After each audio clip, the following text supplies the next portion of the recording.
The show opens with a recap of last week's main event, and Shawn Michaels said the results of the NXT North American Championship title match from last week can't stand because the match wasn't officially sanctioned, and Sikoa will have to relinquish the title. Michaels wishes him the best of luck on SmackDown and he leaves. Mello asks for the title back and Shawn says he tried a dirty thing, so he's not just getting the title back. He said at Halloween Havoc, he'll have a chance to compete for the NXT North American Championship in a 5-man ladder match.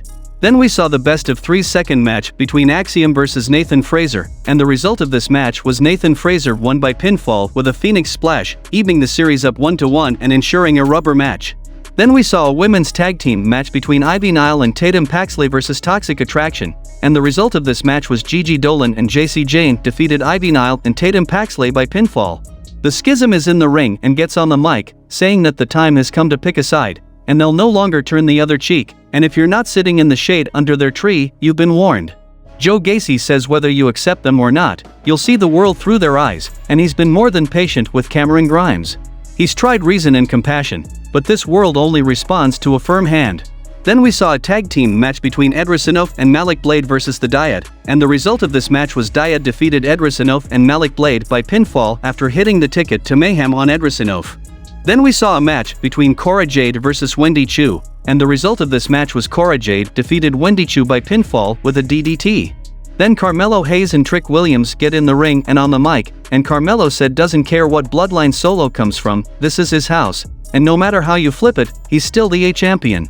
Then Andre Chase comes, flanked by Bodie Hayward and Thea Hale, and said he saw what happened last week, and Hayes yells at him to stop, saying now's not the time.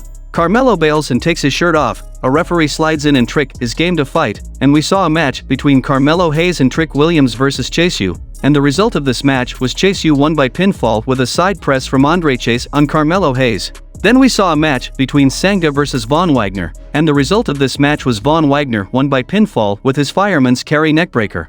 Then we saw a match between Grayson Waller versus Oro Mensah, and the result of this match was Oro Mensah wins by pinfall with a spinning wheel kick, qualifying for the NXT North American Championship ladder match at Halloween Havoc. In the main event, we saw a match between JD Mcdonough versus Tyler Bate to become the #1 contender for the NXT Championship, and Braun Breaker was looking the match at ringside, and the result of this match was JD Mcdonough won the match by pinfall with the Saito suplex to become #1 contender to the NXT Championship. Braun Breaker and JD Mcdonough stare each other down in the ring, and then we saw the return of ILJA DRAGUNOV. He squares up to Braun, Mcdonough gets in his face, Breaker holds the title high, and the show goes off the air.